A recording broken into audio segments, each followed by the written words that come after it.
Hey everybody, welcome back to another episode. In this one we're going to be taking a good re-look around the 5 map, which is something I said I was going to do a while ago back during episode 2 of the Zombies storyline, but never really got around to doing it until now. This is something which I've thought about for a while because every other map in COD Zombies has a central reason to us being there, in the sense that what we do in that particular map progresses the storyline and sets ourselves up for the next map. However, 5 doesn't appear to do that. The map itself doesn't have any main Easter egg to advance the story, and only seems to contribute some more information to the backstory.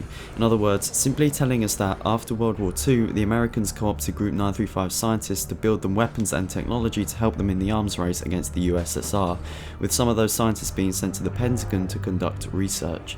So, let's recap everything else we know about what happens in 5 before the game starts. The scientists managed to make copies of the ray gun whilst upgrading the teleporters slightly, which we know because the teleporters in 5 are far quicker, easier and seemingly safer to use than the Group 935 teleporters. A scientist named Dr. Winter, also known as the Pentagon Thief, designs the prototypes of the Winter's Howl and the Winter's Fury, although he never managed to complete them because element 115 stored in the labs caused a zombie outbreak to occur, in which he obviously was bitten and thus turned. We can also see that the 935 scientists brought over some of the gas zombie test subjects from Kino, as the gas crawlers are also in 5. The last major thing we learn from 5 is that Group 935 managed to make contacts with the Vril-Ya, also known to us as the Keepers in Black Ops 3 Zombies, through the conjoining of the project's Riza tunnels to the tunnels in which the Vril-Ya lived under Eastern Europe and some parts of Russia. Now I find it unlikely that 5 would be the only map in all of COD Zombies that doesn't seem to set itself up for the next map, which in this case is Ascension. You might say that's because 5 is just a bonus map taking the backseat to Kino der Toten, but the thing is, other bonus quote-unquote side maps like Nuketown Zombies still have major storyline implications. For example, Nuketown explains where our Black Ops 2 characters came from and how they met, whilst also introducing us to a shadowy organisation called Broken Arrow. More on that later. So let's assume that there is something big that we missed in 5. In my opinion at least, I don't think it's anything physical as such, for example, a multi-step Easter egg achievement or another area to the map we never found. Rather, I think there's a connection to the greater storyline direction that we never made. In order to understand what this connection could possibly be, we need to understand where the storyline was going at this point in time. 5 took place during Black Ops Zombies, which was when the story was all about Richtofen's master plan. Every map in Black Ops Zombies completes a step of his plan up until Moon, where he ultimately succeeds by travelling to the ether and takes control of the zombies. Therefore, I think it's most likely that what we're missing in 5 is some kind of indirect contribution to Richtofen's master plan by the 4 characters in this map: JFK, McNamara, Nixon and Castro. So to kick things off, we know this map has at least some connection to Richtofen, because obviously the capture Group 935 research in the labs of the Pentagon was something he was once a part of. Better though is the fact that his portrait from Kino der Toten is actually in this map near the Pack-a-Punch, implying that the Americans did know about Richtofen somehow. As a side note, if you know clip behind the Richtofen painting, there is actually the portrait of Dempsey in a secret room which is inaccessible in game. Some people may argue that there's significance to this, but personally I think it's just something left over, because for those of you who don't know, 5 was actually supposed to be the main vanilla map for Black Ops Zombies, as Kino was originally intended to be the 4th DLC Zombies map for World at War.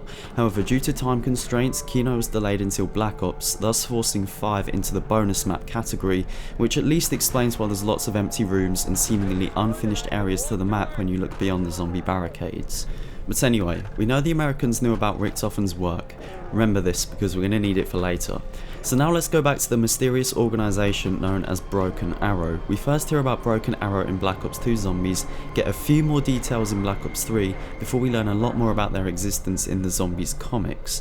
In short, Broken Arrow is the American equivalent of Germany's Group 935, Japan's Division 9 and the Soviet Union's Ascension Group.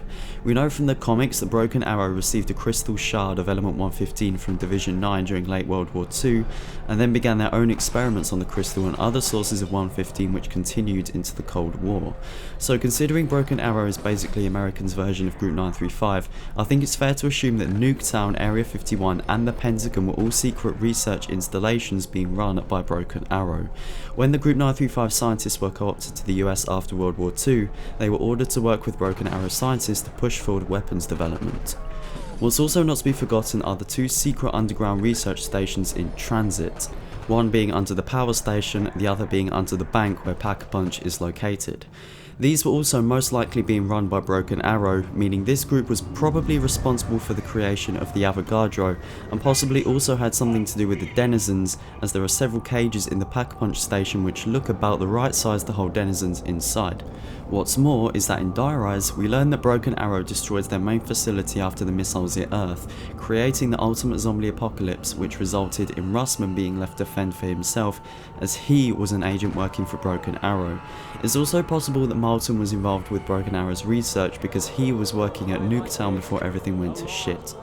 So why is all this important? Well, we know now that Broken Arrow were running the secret labs in 5, meaning it was they who knew about and were interested in Richthofen, explaining why his portrait is in the Pentagon. Furthermore, if we look into Dr. Max's transit quotes, we hear that he too knew about Broken Arrow's experiments taking place in the underground bunkers across the county from these quotes. Yes, the Spire is online. Now, if the other sites can only be likewise empowered, then perhaps there is still a chance to complete that which was begun so many years ago. Your help has been invaluable. Farewell. Plus, Sophia quotes in Gorod Krovi indicates that it was indeed Broken Arrow who showed Maxis how to access other dimensions. Maxis told me he had a plan. He said Broken Arrow showed him how to open up new worlds. As such, it may be possible that it was indeed Broken Arrow who are actually the first to discover how to travel to the ether. This would make perfect sense because we know, despite doing bucket loads of research into it, Group 935 never actually figured out how to travel into another dimension. They knew it was possible, they just never found out how to do it, as their teleporter experiments at Doris all failed, whilst the moon base was overrun by zombies before Richthofen had a chance to enter the MPD and thus travel to the ether. Sometime after Max's soul becomes fused into the computer systems during Moon, he contacts Broken Arrow, who explains to him how he can open the portal to the ether and thus reunite himself with Samantha. Now, let's backtrace a few steps. The whole reason we travel to Doris and Kino de Toten is that Richthofen is going back through old Group 935 documents and collecting information and filling in knowledge gaps that he needs in order to complete his master plan and take control of the zombies. From travelling to Doris and Kino, he's able to collect about 90% of the total information that he needs. My original theory was that when Richthofen takes the team to Ascension, he learns the remaining 10% of the intel that he needs through the freeing of Gersh from the ether, through which he gains an understanding of the Casimir mechanism and the opening of interdimensional portals. Now that may still be the case, but here's the big what if. Through the 3 red phone Easter eggs in Ascension, we know that 5 and Ascension are in fact taking place at the same time. So what if, whilst we're fighting zombies through the corridors of Ascension, what if Richthofen picks up the phone calls, then gets the fire characters to read off some information about dimensional gateways from Broken Arrow research logs in the Pentagon, and that's how Richthofen learns how to open the rift to free Gersh, and thus open the portal to the ether for his master plan. It's a slight stretch, I know, but if this is true, then it would tie the 5 map in perfectly, because the map now has a direct link to the main storyline direction of Black Ops Zombies, which is Richthofen's road to completing his master plan. Now, as always, I should say that there's the possibility that 5 was always intended to be nothing more than a bonus level to tie up different odds and ends about the backstory, but as I said previously, I highly doubt Treyarch would leave 5 to be the only map where this was the case, since every other Zombies map makes a large contribution to the storyline. It just wouldn't make sense in the grand scheme of things for 5 to be the only map not to contribute anything major to the story. So let me know what you'll think. Do you think 5 contains more storyline information than what we currently know about? And if so, do you agree with what I said, or do you have a different theory of your own? Thanks for watching everyone, and until next time, peace out.